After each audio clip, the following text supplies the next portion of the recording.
तो नमस्कार दोस्तों, आप सभी का स्वागत है। एसएससी एस्पिरेंट में आज हम बात करेंगे आपको रिजल्ट कैसे चेक करना चाहिए। नॉर्मली लोग गलतियां करते हैं, आपको मगर गलतियां नहीं करनी। तो हम बात करेंगे एसएससी निक आपने खोल दिया है तो यहाँ पर ssc.nic.in इन मतलब इंडिया, ठीक है। तो इसे हमने ओपन कर लिया। ओपन करने के बाद लोग यही सीधा करते हैं, ये बेसिकली आपका राइटअप है, इससे ज्यादा चीज नहीं है। तो हमें क्या करना है, यहाँ रिजल्ट पे जाना है, जो रिजल्ट आ रहा है यहाँ पर जाने के बाद हमें CHSL पे क्लिक करना है और यहाँ पर राइटअप।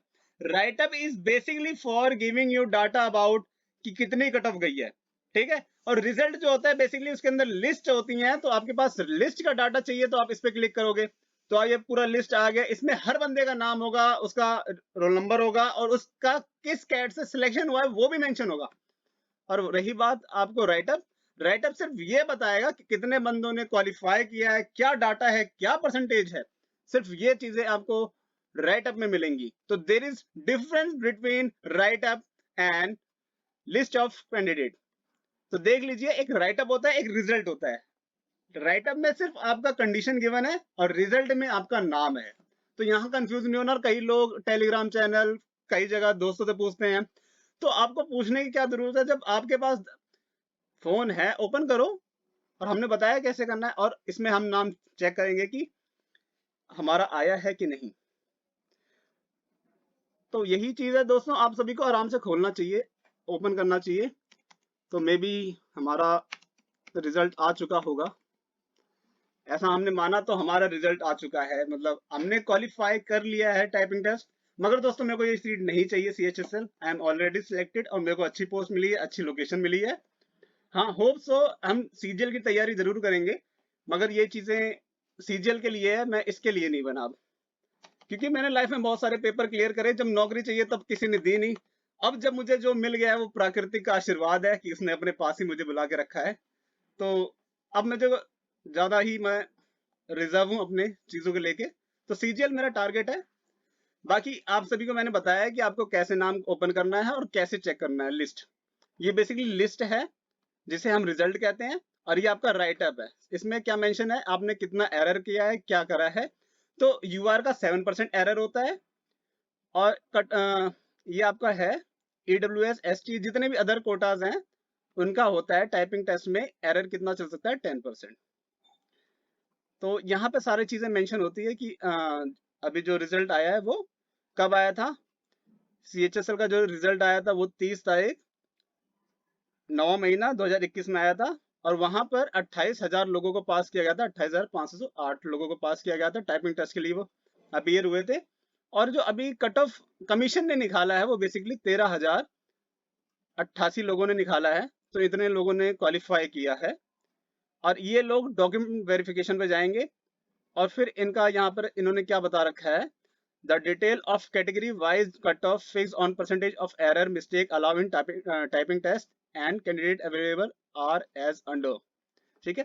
तो मैंने वही चीज आपको बताई है कि UR का 7% एरर मान्य है और बाकियों का 10%। तो बड़ी बात होती है दोस्तों जब पेपर क्लियर होता है और मोटिवेशन मिलती रहती है, मगर उस मोटिवेशन का क्या मजा अलग ही होता है।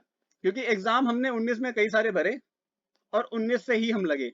और ये 19 का अब अभी इसका क्या आ रहा है, सिर्फ अभी टाइपिंग टेस्ट का रिजल्ट आया है सिर्फ।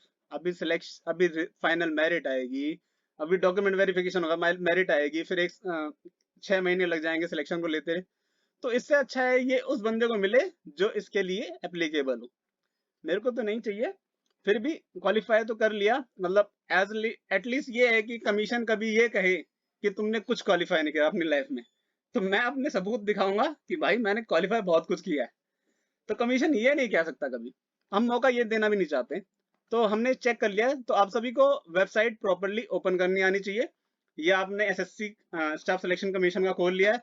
यहाँ पर एक होम पेज होता है, यहाँ नोटिस होता है, यहाँ अप्लाई होता है, यहाँ एडमिट कार्ड होता है, यहाँ रिजल्ट होता है, यहाँ आपका आंसर की होता है, ठीक है। अब नोटिस का देख लेते हैं, कई लोगों को डाउनलोड करना भी नहीं आता तो हम बता देते हैं वो भी। जो कई लोग कहते हैं कि हमें अपना एडमिट कार्ड कैसे डाउनलोड करना है। तो आप यहाँ पे एडमिट कार्ड पे ओपन करोगे, जब भी आएगा वो आपको, उनकी अलग अलग वेबसाइट होती है। जैसे अगर मुझे NR वेबसाइट से डाउनलोड करना है तो मैं SSC NR करके कर दूंगा, वो SSC NR का आ जाएगा। तो हम इधर ओपन करेंगे,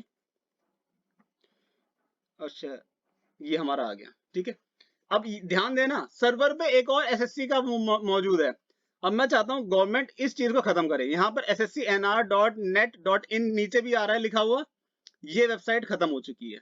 इसे ओपन कर दें, ये वेबसाइट खत्म हो चुकी है। बस सरकार ने इस वेबसाइट को रखा क्यों है, ये समझ मुझे भी नहीं आता। भाई जब आपने नया सर्वर बना दिया है तो पुराना सर्वर हटाना चाहिए गवर्नमेंट ऑफ इंडिया को। मतलब DOPT के तहत स्टाफ सिलेक्शन कमीशन आता है, और DOPT होम अफेयर के अंदर आता है। मिनिस्ट्री ऑफ होम अफेयर पहला मिनिस्ट्री, फिर उसके बाद आता है DOPT, department of personal training, और उसके बाद आता है स्टाफ सिलेक्शन कमीशन, ठीक है। तो ये इसका एक प्रोटोकॉल है, लाइन वाइज जैसे अलाइन किया जाता है। तो कई सारी चीजें सरकार की आपको गलत चीजें भी दिख जाएंगी, तो आपको इन चीजों से बचना है। जैसे यहाँ पर एक सर्वर में NR का दूसरा भी वेबसाइट मौजूद है, मगर आपको इस पे ओपन नहीं करना है, NR वाले को nr.nic.in पर ओपन करना है। तो ऐसे कई सारे सर्वर हैं, तो आपको मेंशन होंगे यहाँ पर, हमने ओपन करा था, तो आप इस रीजन का यहाँ से आप चेक कर सकते हो। जैसे मुझे NR पे जाना है, तो नॉर्थन रीजन ओपन करा, देख लो अभी भी इनके सर्वर में ये मौजूद है। मतलब सबसे बड़ी मिस्टेक कौन कर रहा है, SSC को अब तक ये काम कर देना है। और मैंने बाय डिफॉल्ट आज ये गलती से खोल लिया और मुझे पता चला कि सिस्टम में ये गलत काम पड़ा हुआ है, जिसे अब तक अपडेट करने देना चाहिए। मतलब आप समझ रहे हो कि सिस्टम कितना स्लो करना चाहता है SSC। 19 का रिजल्ट अब दे रहा है और अभी भी सिस्टम में इसके मौजूद ये गलतियां चल रही हैं।